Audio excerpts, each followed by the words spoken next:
I reached my spoon into the bottom of the ice cream container. It was the perfect last bite. Gooey caramel swirling around creamy vanilla ice cream with 2 delicious maple pecans that added just the right amount of crunch.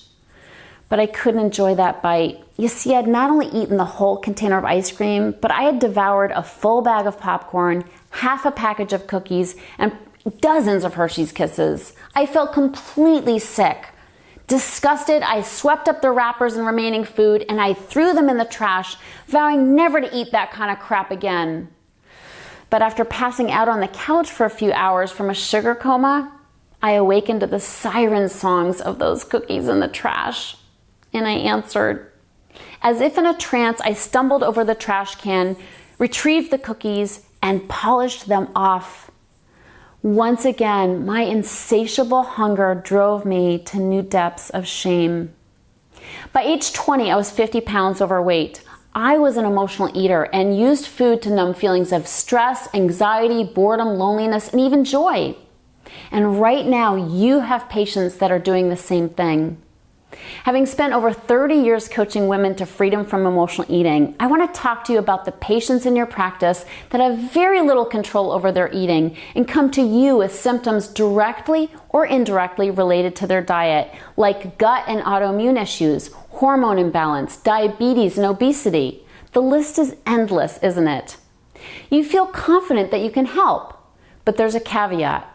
They must adhere to your prescribed plan, which includes a clean diet. But they can't follow it because they are emotional eaters. Treating your patients who struggle with weight is like trying to erect a new building. Every time they come to see you, you add a new floor to the structure and feel good about it. But when they go home, the wrecking crew shows up and tears it down. Then they come back for their next visit and you have to rebuild what you've already built. This pattern could go on for years with very little progress made. And I hate to say it, but without realizing it, you could even be part of that wrecking crew. Have you ever suggested that your patient use moderation when eating certain foods? Moderation is a 4-letter word for the emotional eater. People addicted to sugar can no more moderate their intake of sweets than an alcoholic can have 1 drink. And what about intermittent fasting? Yes, the research on benefits is solid for the normal eater. But going without food for 16 hours can sound the starvation alarm for an emotional eater and elicit violent binges of all the wrong foods. And just some caution around intuitive eating. On paper, it's a lovely idea. But unfortunately, we emotional eaters often intuit that we should eat far more than our bodies actually need. Sadly, the complexity of this problem is rarely addressed. You see, emotional eaters have a web of personality traits that, left unaddressed, make it impossible for them to stop overeating.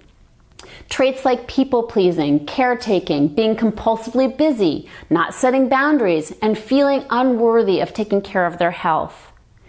These traits cause the very stress that drives stress eating. What your patients who struggle with food actually suffer from is not an eating problem, but a living problem.